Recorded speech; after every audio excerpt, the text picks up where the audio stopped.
హేమా, నేను హైదరాబాద్ వెళ్తున్నాను. వెళ్లే ముందు ఒకసారి అన్నయ్యని కలిసి వెళ్ళానయ్యా. కలవాల్సిన అవసరమేముందే? ఊరికే అన్నారా అపాత్రదానం చెయ్యొద్దు అని? అసలు మనమే ఒక మంచి లాయర్ని చూసి కేసు అప్పగించాల్సింది. ఇప్పుడు ఏడ్చి మాత్రం ఏ లాభం? అత్తయ్య, వాళ్ళ బాధ వాళ్ళది. నేను అన్నయ్యని తప్పకుండా చూసే వెళ్తానమ్మా.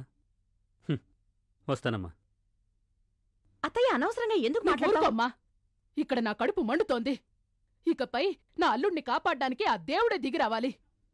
సుప్రీంకోర్టు లాయర్ శ్రీ కేసీ రాజా ఎంఏబిఎల్ గారు మన ఆహ్వానాన్ని మన్నించి ఈ ఆల్ ఇండియా లాయర్స్ కాన్ఫరెన్స్ కి విచ్చేసినందుకు మా శుభాభినందనలు తెలియజేస్తున్నాం. Thank you.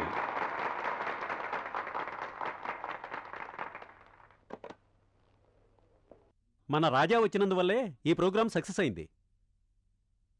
సార్, మీరు మా ఆహ్వానాన్ని మన్నించి వచ్చినందుకు చాలా థ్యాంక్స్ అండి. దీనికెందుకు సార్ థ్యాంక్స్ చెప్పటం? మిస్టర్ రాజా, మీరు వీల్ చేసుకుని మా కోసం వచ్చినందుకు సంతోషమే కదా? చాలా సంతోషం. హలో రవి, కాన్ఫరెన్స్ బాగా జరిగిందా? నువ్వు వస్తే అన్ని సక్సెస్ గానే జరుగుతాయి. రా, హోటల్కి వెళ్దాం. నేను నా ఫ్రెండ్ తో వెళ్తాను. Okay sir. నెమ్మదిగా దిగరా. అలాగే రా.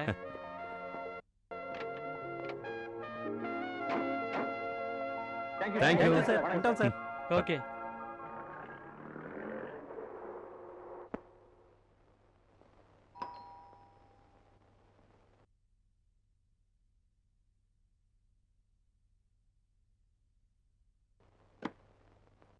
వేణు, ఏంటి ఐటమ్స్ ఏమైనా ఉన్నాయా?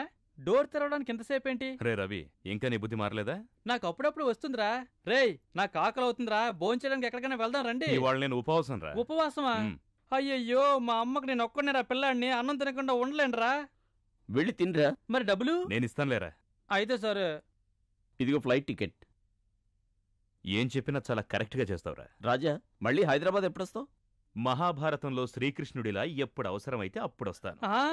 అప్పుడప్పుడు టీవీలో వేస్తారే మహాభారతం, అందులో కృష్ణుని మాదిరిగా వస్తావా? వారం వారం వస్తావా? అవునరా.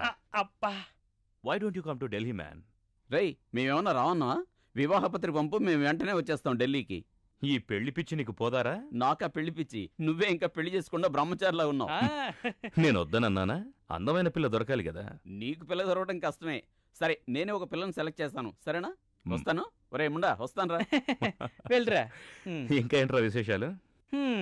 ఇక్కడ విశేషాలే ఉంటాయి. తాజ్ కృష్ణ హోటల్ పక్కన ఉన్న చైనీస్ రెస్టారెంట్ లో చిల్లీ చికెన్ బ్రహ్మాండంగా ఉంటుందట. ఆ తర్వాత నెక్లెస్ రోడ్ లో మొగలాయి చికెన్ బ్యూటిఫుల్ గా ఉంటుంది. ఆపరా నీ తిండిగోలా.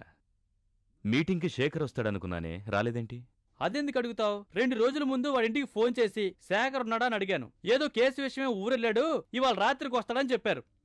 వాడి ఫోన్ నంబర్ ఏంటి? 422068.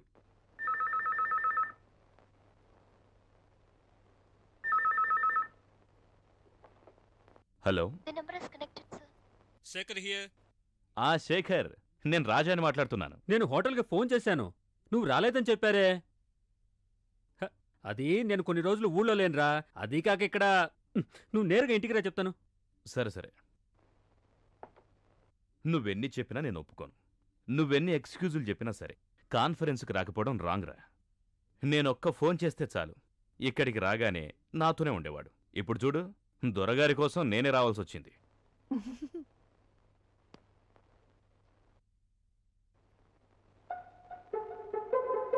రే శేఖర్, ఏంట్రా నీ మొహం లేదో దిగులు కనపడుతోంది? అది నేను బాగా నమ్మకంతో ఓ కేసు వాదించానురా. కానీ నాకు అగెన్స్ట్గా తీర్పు వస్తుందని నేను ఊహించనే లేదు. ఓ, కేసు విషయమా?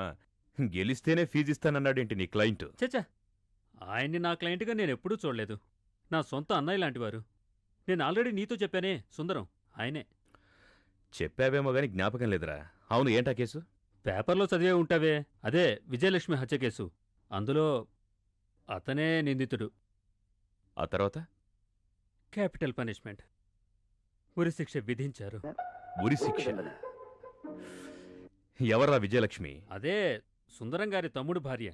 ఓ, ఆ టైప్ కేసా? చచ్చా, నువ్వనుకుంటున్నాడు కాదు శేఖర్, ఆయన నిజంగా నిరపరాధి. కాని ఏం చేయను, అన్ని సాక్ష్యాలు ఆయనకంతా ఎగెన్స్ట్గా ఉన్నాయి. నేను ఎంతగానో ప్రయత్నించాను తెలుసా. రే శేఖర్, ఒక వకీల్ ఎంతో కష్టపడి కేసును వాదించొచ్చు, కాని అన్ని కేసులు గెలవాలని లేదురా. సెషన్స్లోనేగా ఈ తీర్పు చెప్పారు. హైకోర్టు ఉందిగా, ఏదో విధంగా శిక్ష తగ్గించుకోవచ్చు. No Raja, that's not the point. ఆయనకు అసలు శిక్షే పడకూడదు. రాజా, హైకోర్టులో ఈ కేసును నువ్వు ఆర్గ్యూ చేస్తే నేనా? ఆ? I'm sorry. ఢిల్లీని వదిలి ఇక్కడికొచ్చి ఒక కేసు వాదించాలని నాకు లేదురా. రాజా, నో అని చెప్పొద్దురా. నాకోసం రా ప్లీజ్. చూడరా శేఖర్, హైకోర్టులో నువ్వు వాదిస్తే చాలు. అదిగాక నన్ను మించిన జీనియస్లు ఎంతోమంది ఉన్నారు. వాళ్లలో ఎవరినో ఒకరిని పెట్టుకో. పోయిందాని గురించి మనసు చెడగొట్టుకోకు. ఆ తర్వాత అదే దిగులతో వాదించలేవు. చెప్పింది విను. అమ్మ సుశీల, ఆ? నేనెళ్ళొస్తానమ్మా. హ్మ్. రే, నువ్వేంట్రా మాట్లాడవు? ఏం మాట్లాడమంటావు? సరే, మనసులో బాగా దిగులుగా ఉంటే 2 పెగ్గులేసుకుని హాయిగా పడుకో. వాడు తాగాడని నువ్వేం తిట్టకమ్మా. అవును, పిల్లలెక్కడే? పైన పడుకున్నారు. భోంచేసి వెళ్ళొచ్చుగా. లేదమ్మా, టైం 10 అయింది. ఉదయం 4 గంటలకే లేవాలి. 6 గంటలకు ఫ్లైట్. వెళ్ళా? ఆ? Good night. హ్మ్.